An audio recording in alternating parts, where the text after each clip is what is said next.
Greetings ladies and gentlemen, this is slicedlime and here is another advanced commands tutorial. Recently when I was working on a map, I was toying around with moving the world spawn around, changing which chunks were the spawn chunks, of course.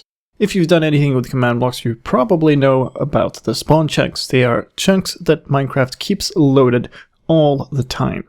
Now, there are a whole lot of things that aren't well known about these chunks though, so in this video I'm going to go through in detail how they work and some very surprising finds about exactly how they behave under certain conditions. Let's start with a high-level overview.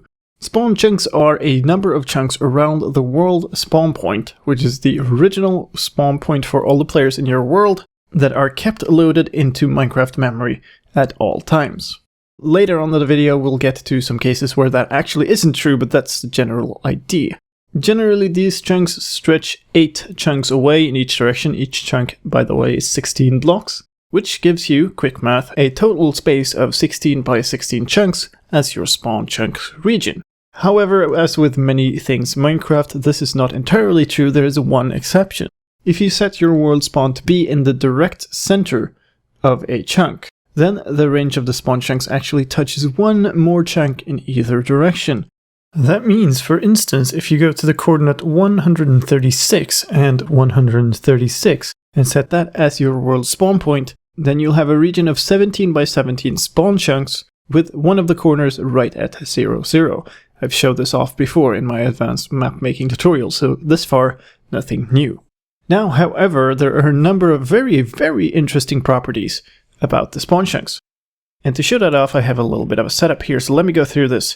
The basics of this is one of these commands, repeating command blocks in 4 different chunks. So scoreboard players set chunk 00 loaded and set that to 2. Now, this block above it is going to remove 1 from every loaded chunk, basically. So the ones that say 1 in the scoreboard on the right hand side are the chunks that are loaded because they get continuously set to 2 and then reduced by 1. The ones that aren't, the ones that keep continuously counting down, are obviously not loaded because they never get reset. So if I head on over there, so if I teleport myself to 1008, 0, actually let's do 1 and 0, then we'll see that it loads one of the chunks and actually unloads the thing that keeps reducing the score.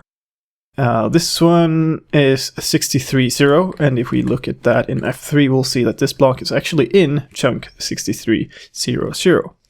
And that, of course, goes for all of these blocks. So these blocks are placed at 0, 0, at 1008, 0, at 1008, 1008, and at 0, 1008. So now we have 4 different test points in our world, you could say, that we can load and unload to see how these behaves. Now notice that I teleport away from that place, but the chunk doesn't immediately unload. It unloads after a while, whenever Minecraft decides that that is the right thing to do. Now let me load back into this world and let's start over from a fresh state.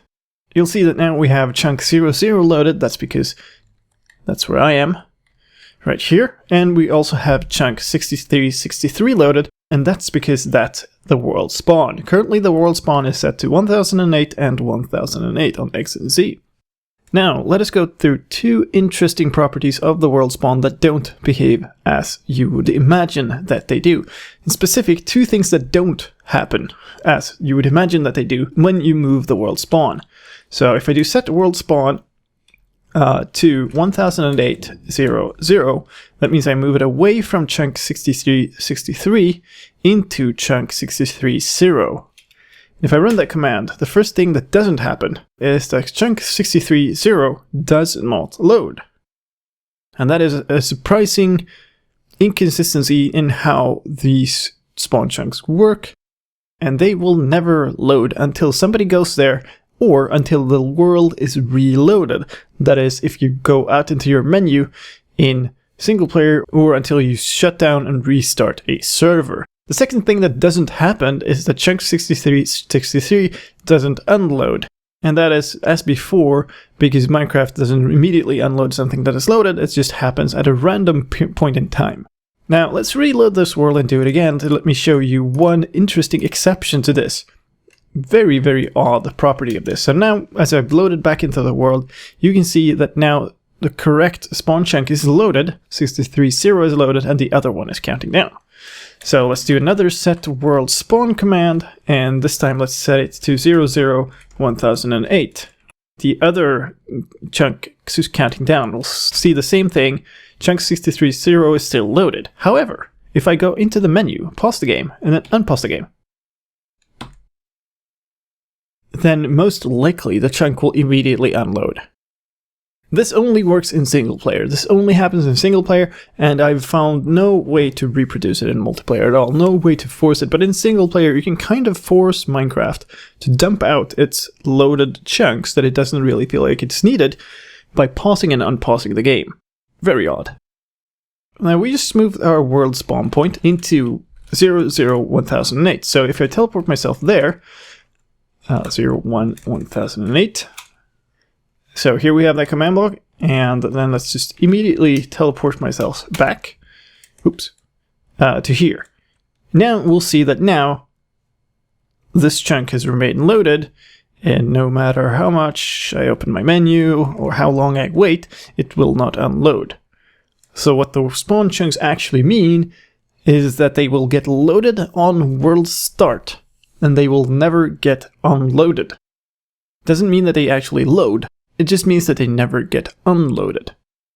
Now this usually isn't a problem if you're just moving your world spawn around when you are working on a map. Just remember to exit the map and start it back over. It's only a problem if you ever have a map where you need to move the world spawn while you have a player playing it, which is kind of a weird thing. It's actually what I needed to do, and what you need to do then is solve it by manually making sure that those chunks get loaded, either by moving a player into them or by using a chunk loader of some other method. And if you do use a player, remember that the player can have a different view distance, so don't rely on something with a view distance. Test your map with the lowest possible view distance set to make sure that it still works. Of course, this applies to multiplayer as well. So if I go into my spawn chunks test server here, we have exactly the same situation of loaded chunks, 2 of them loaded, this one and one of the spawn chunks, and then 2 other ones that aren't.